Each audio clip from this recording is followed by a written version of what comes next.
Halo semuanya, saya di sini ingin berbagi pengalaman saya mempunyai PS Vita seri 1000 ini atau seri Fat. Yang dimana kita semua tahu bahwa ada sebuah penyakit di PS Vita Fat itu yang ditakuti banyak orang, yaitu GPU crash. Tapi sepertinya saya punya obatnya. Tapi disclaimer dulu, video ini tidak untuk ditiru. Jadi pengalaman saya yang akan saya sharing ini sebaiknya jangan ditiru karena mungkin saja itu hanya bisa di PS Vita saya. Sedangkan mungkin kalau di PS Vita kalian semua itu bisa menyebabkan komponen-komponen gitu. Soalnya ini melibatkan baterai dan mesin. Itu sangat tidak disarankan gitu. PS Vita saya sendiri ini saya beli sekitaran awal bulan Mei. Nah, jadi mungkin video ini dibuat di bulan Juli dan ya sekitar dua bulan jalan ke 3 bulan saya punya PS Vita Fat ini. PS Vita ini saya beli di harga under 1 juta, di bawah 1 juta, ya murah dan saya tergiur itu, makanya saya beli. Awalnya PS Vita ini datang dengan kondisi OFW atau original firmware, jadi belum bisa main game-game bajakan gitu. Dan dan jadi saya harus CFW sendiri gitu. Nah, saat proses CFW-nya itu ternyata saya mengalami GPU crash untuk pertama kalinya gitu. Saya agak galau gitu, sedih gitu. Ya, tapi ya sudahlah, kita jalankan saja, saya jalankan saja. Saya selesaikan CFW-nya terus baru masukin game-gamenya gitu, game yang saya ingin mainkan. Yang pertama saya coba itu tentu saja the best game PS Vita itu yaitu Persona 4 Golden. Saya coba nggak ada masalah, saya main beberapa menit gitu sampai bisa pokoknya beberapa menit gitu saya main nggak ada masalah gitu. Terus saya coba game berikutnya nggak ada masalah. Lalu di game Attack on Titan kalau nggak salah. Itu God Eater ya. God Eater saya ingat itu mengalami GPU crash. Awalnya itu graphic list dulu, jadi kayak di karakternya tuh ada kayak ke stretch gitu, skinnya ke stretch gitu, jadi garis-garis gitu, orangnya jadi garis-garis, karakter utamanya jadi garis-garis gitu, dan itu kayaknya pertanda GPU crash. Terus dan benar saja setelah nggak berapa lama itu langsung GPU crash, blank hitam ada tulisannya GPU crash. Ya sudah. Dan saya coba game lain, ada beberapa game yang ingin saya coba itu Attack on Titan. Attack on Titan itu awalnya aman, tapi nggak pernah bisa selesai tutorial. Jadi tutorial yang diajarin pakai tali-talinya itu terus ngadepin titannya itu, nggak pas di situ itu langsung GPU crash, jadi nggak bisa dimainkan. Terus di game Call of Duty juga di misi awal game itu juga langsung GPU crash. Di game Dragon Quest Builder selesai tutorial ke world map-nya juga GPU crash. Saya agak sedih gitu karena ya game-game yang ingin saya mainkan ternyata tidak bisa saya mainkan. Jadi ya sudahlah, saya bermain game yang ada, game yang ada. Ya Persona 4 Golden ya lumayan lah, bisa beberapa jam di situ, walaupun ya ke tengah-tengahnya ternyata juga mengalami GPU crash. Mungkin di sini bagian menariknya. Jadi kayaknya saya nggak sengaja nemuin obatnya. Oke, sesuai yang di awal ini nggak untuk ditiru ya. Jadi mungkin ini hanya bekerja di unit yang saya pegang aja gitu. Jadi saya nggak bertanggung jawab jika kalian semua ada salah satu dari kalian yang menirunya dan ada masalah apa-apa gitu. Saya nggak bertanggung jawab itu. Jadi awal mulanya itu saya tiduran di kasur, ingin bermain game PS Vita sambil santai kan enak banget tuh. Saya mau main game Assassin's Creed Liberation. Nah, di Assassin's Creed itu kan pas dibuka gamenya kan ada loading di awal itu agak lama gitu, nggak lama-lama banget sih, cuma agak lama, menurut saya agak lama gitu. Nah, saya tinggal PS Vitanya itu di kasur, terus saya tinggal main HP, saya scroll IG, scroll Facebook segala macam kan. Nah, tapi saya kelupaan sama PS Vitanya. Jadi ya sekitar 10-15 menit lah. Terus saya baru ingat, loh iya, tadi kan mau main game. Udah, terus saya taruh HP-nya, saya ambil PS Vitanya. Ternyata di bagian belakangnya sini itu panas. Tuh saya agak panik. Panasnya ntar bisa ngaruh ke baterainya segala macam ya. Pokoknya kalau benda elektronik yang sudah panas itu udah agak bahaya gitu. Pokoknya langsung saya dinginkan di depan kipas angin gitu. Ya tahu sendiri kalau barang elektronik ditaruh di kasur kan kehambat kan panasnya sama kasur kan. Nah itu saya taruh di depan kipas angin, diginiin biar ada sirkulasi udara, jadi ininya dingin gitu. Setelah saya dingin, saya tutup gamenya, saya matikan PS Vitanya, saya tunggu beberapa saat sampai ya saya agak dingin lah gitu. Habis itu saya nyalain lagi, misalnya pengen main game, saya lanjutin tuh Assassin's Creed Liberation-nya tuh, saya buka, saya mainin. Yang awalnya sebelum kejadian itu, awalnya tuh di misi itu pasti GPU crash, beberapa menit bermain itu pasti ada GPU crash. Nah di sini normal. Itu lucunya. Jadi saya bermain tutorial selesai kan, prolognya selesai gitu, normal gitu. Padahal saya nggak pernah nggak bisa tuh awalnya tuh nggak bisa lewat prolog gitu. Terus saya main beberapa misi, satu apa dua misi gitu, terus selesai. Tumben ini PS Vitanya itu nggak nge-crash gitu. Terus saya agak bosan di situ. Saya agak bosen, saya tutup gamenya, cari game lain.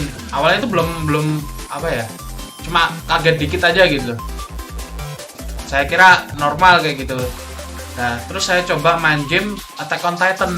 Saya nggak tahu kenapa tiba-tiba pengen main game Attack on Titan, padahal game itu tutorialnya itu nggak pernah bisa beres, soalnya ya pas tutorial itu ya nggak bisa lewat, soalnya selalu GPU crash gitu.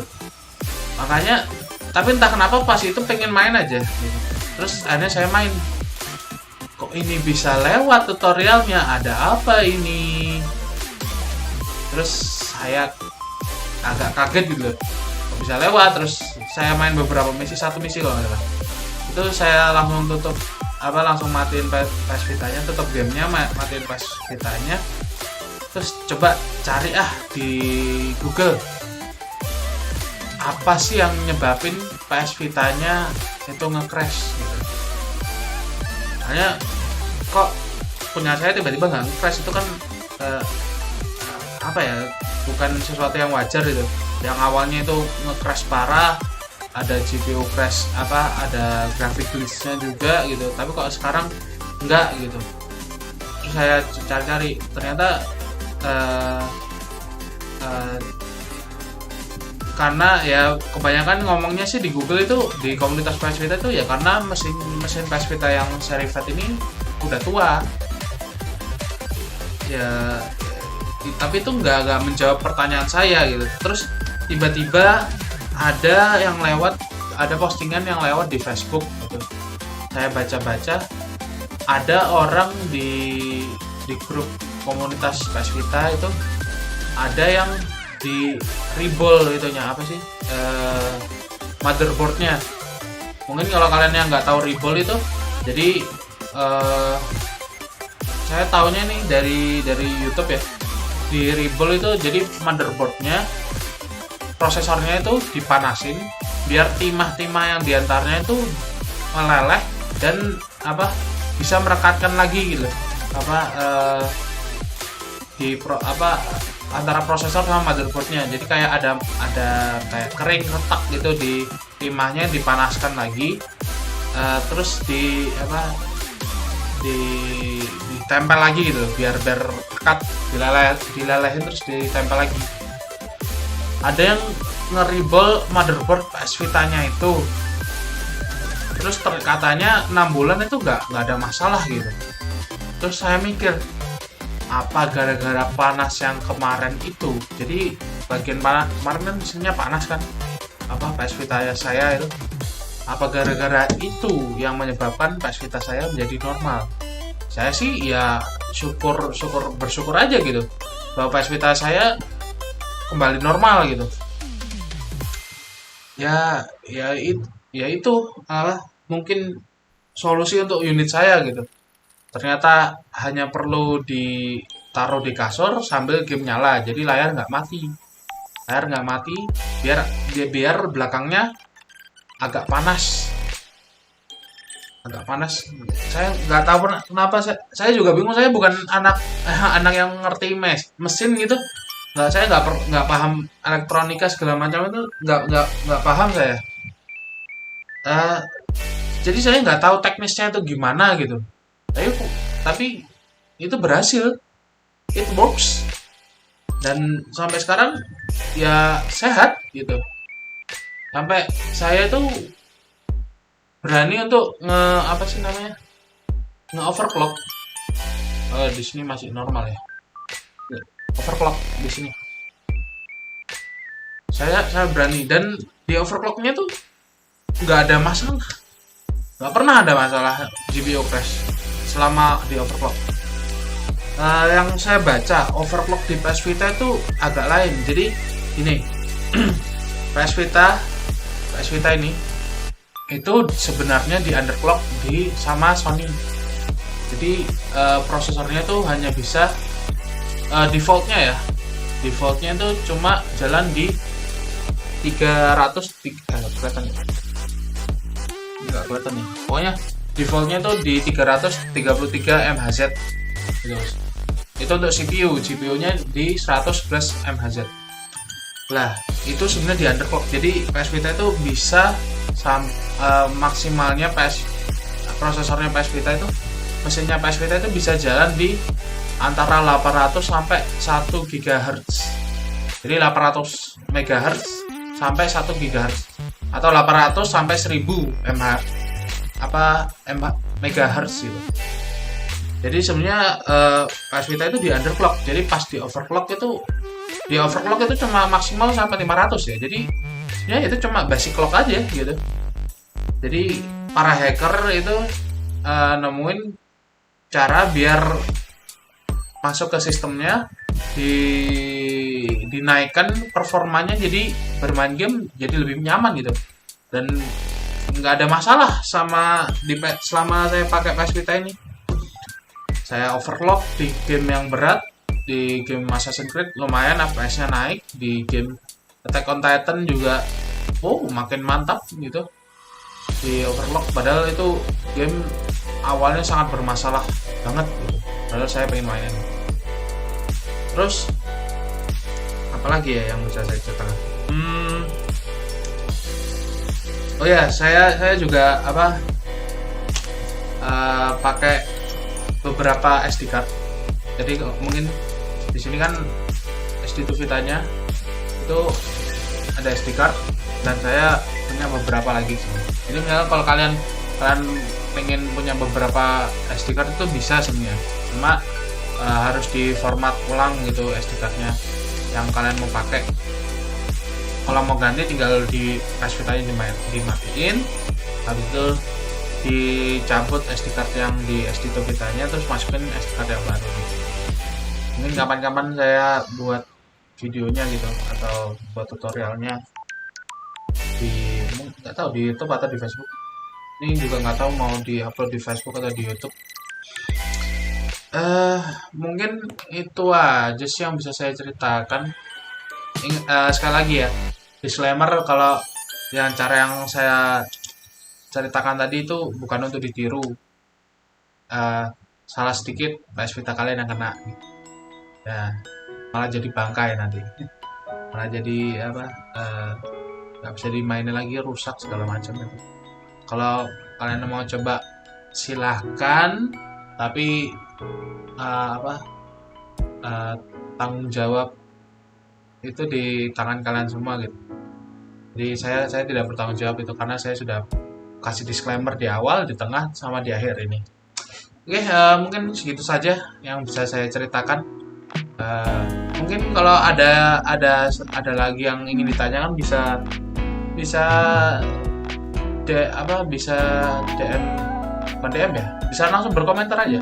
Mungkin kayaknya saya kasih ini di YouTube ya mungkin komentar, kita diskusi lah masalah PS Vita gitu ya. Saya nggak expert nggak pandai-pandai banget di PS Vita, saya masih belajar, masih banyak kurangnya gitu ya. Ini mungkin cerita ini bisa membantu banyak orang gitu. Oke, segitu saja. Terima kasih sudah menonton video ini. Dadah.